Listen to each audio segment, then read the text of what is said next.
Hey there, welcome to the channel. If you're new here, my name is Cass. I'm an artist and the small business owner of Small Creations. Today we're in the studio for a late afternoon sculpting session. It is now 7 p.m, but I'm a night owl and I'm always starting to work pretty late. Today I want to make a background version of Comet. She is the cat of Perry, which is a character of mine. I made both of them as Deskpal versions, but I also want to turn them into back charms. And since I'm not 100% sure about the design of Perry as a back charm, we'll start with Comet today. To make Comet, I use a mixture of multiple different colored clays, which is time consuming and stressful, and I want to limit that to 3 colors, which doesn't sound like that much of a big step, but it is less, and that is always better. So what I used before was glow-in-the-dark clay, which is essential and will stay a part of this because I want Comet to glow in the dark. I used this transparent rose glittery clay, which gave Comet this really nice glittery shimmer. I also added this light purple. Is the word translucent or transparent? I think it's translucent, right? Because it is not visible. Okay, so the thing with clays like this is that they get darker after they are baked, unlike the normal opaque clays, which basically stay the same color. So you always have to work with that in mind when mixing the colors. And in this mixture, the rose clay really turns the purple into this pinkish purple, which I didn't want. So I also added a little bit of blue to cancel that out. And I'm really happy overall with the color and the glow and the glitter that Comet has. But I got my hands on some transparent purple clay, and I'm really excited to see if that might be a better alternative. So the colors I'm using this time are the glow-in-the-dark, the translucent purple clay, and also to make sure it glitters and it is a light purple, we'll add this pearly clay.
needed this little sculpting session so much. I haven't sculpted anything in quite a while and I am always missing it so much. But besides sculpting others, I don't really take the time to sculpt something just for me or make a test piece like I did right now. That is something that I really want to change. I want to be able to take some time to make art just to make art, or do something creative just for the sake of doing something creative without the need to creating something just for the reason of putting it in my shop. I really need to make art just to make art again. So like 2 weeks ago I bought myself a set of press-on nails and 2 very basic gel nail polish colors. I'm not a nails girly.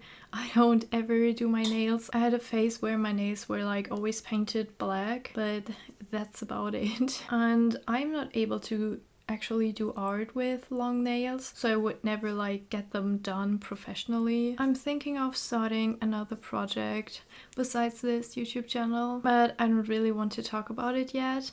But for that project I'd really like to have long nails. So far I've made myself one set with very wonky stars, but that's okay. I'm just learning, I'm experimenting, and I had so much fun doing that because there was no pressure at all for them to look perfect. This is just something I'm doing purely for myself. That was a lot of fun, and I think I want to make one very basic set today. My sister got me this very sparkly black color, and I think I want to make a set with just that color. But before we do that, we have to clean up this mess, and I also really have to eat something first.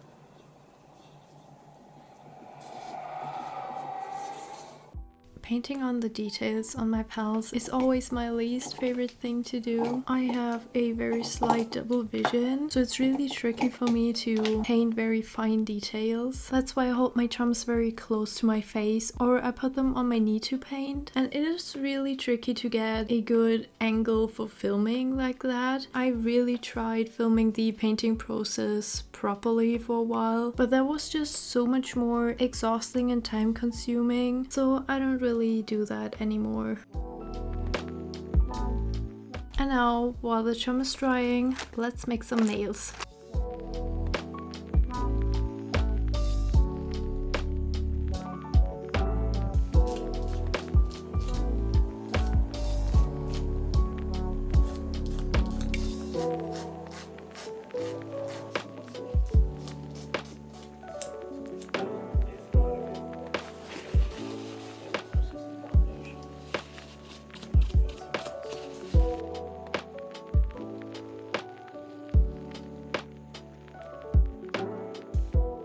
Okay guys, now please don't laugh at me.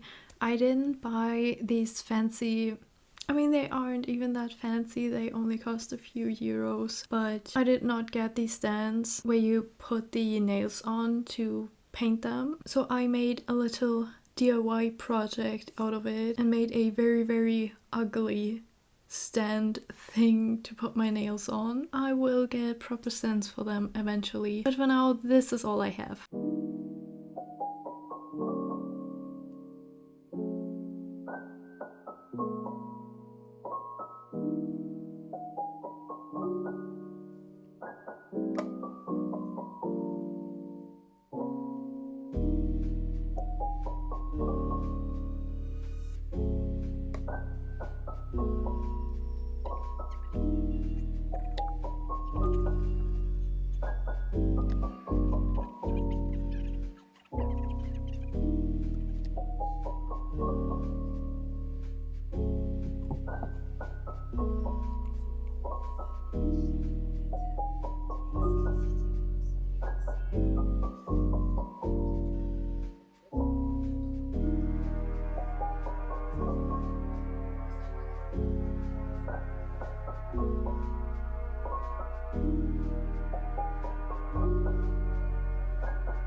Well, these angels that popped up on the earth, they told me that shows a wall does not.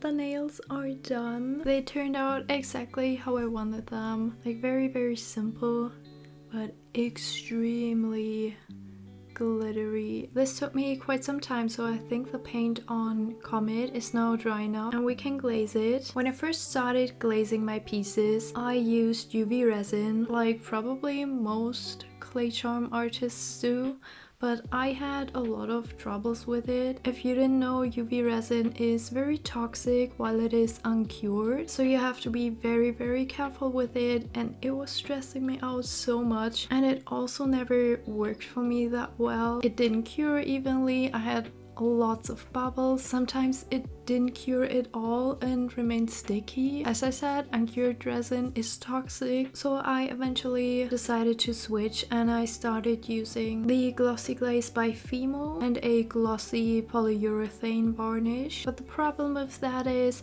first of all, it isn't quite as sturdy as UV resin is. It isn't quite as glossy as UV resin is. And these are also air drying glazes, so they take me a long time because I put on 4 coats, and between the first 2 coats and the third and the fourth coat I'm waiting for 4 hours, and between the second and the third one I'm waiting 24 hours, and after the fourth coat another 24 hours until I can be 100% sure that the glazes are dry enough. So that is taking a lot of time, and it also takes a lot of planning. So while the stress during glazing was way lower with these glazes, the stress overall with the planning and stuff got more. But because I actually started enjoying the process, I didn't mind it as much. While making my first set of press-on nails and putting on the top coat, I cured that.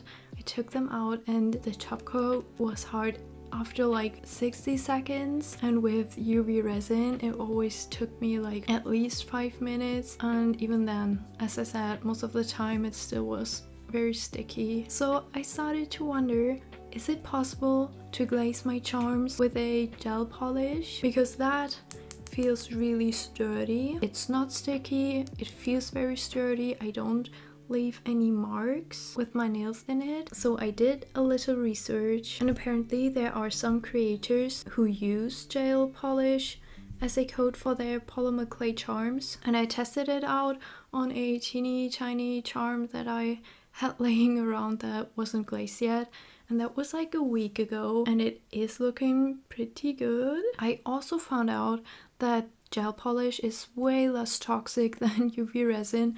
It emits way less fumes, and there are also way less bubbles, but apparently it isn't as sturdy. But from what I can tell, it is still way sturdier and durable than the glazes that I currently use. So because this back charm is a test piece anyway, we'll glaze this one with the gel polish.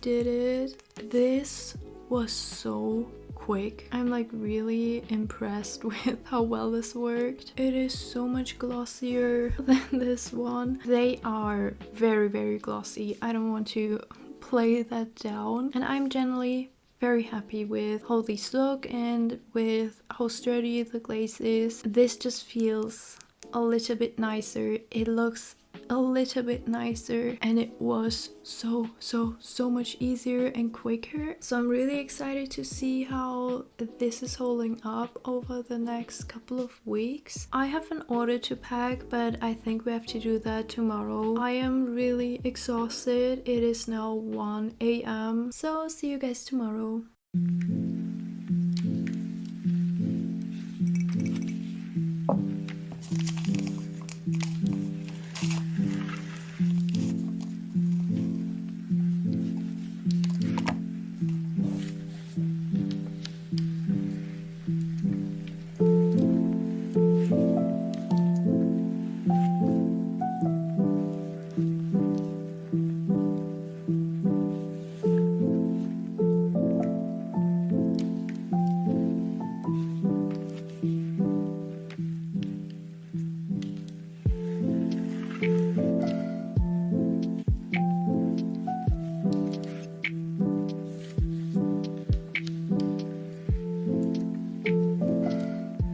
I cut out these 2 stickers that I want to include in the order that we have to pack now. I am so grateful for this order. I was so excited to make the mushroom girl again. She's just a very special character to me.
Something I completely forgot yesterday was a color comparison between the Dispel version and the Backcharm version of Comet. And to be completely honest, I do like the desk version more. The Backcharm does have a little bit more of a pink to it, which I don't like that much. So I will have to experiment a little bit more. I also noticed that I do have to mix the colors a lot better because you can actually see where they aren't mixed properly. But the Backcharm version glitters so much more, it shimmers so much more noticeably, which I really like, and it also glows in the dark much stronger, which I'm a huge fan of. To test out how well the glaze actually is, I'll switch out the cat Backcharm that I have on my backpack with Comet for a few weeks, and I'll keep you updated in a future video.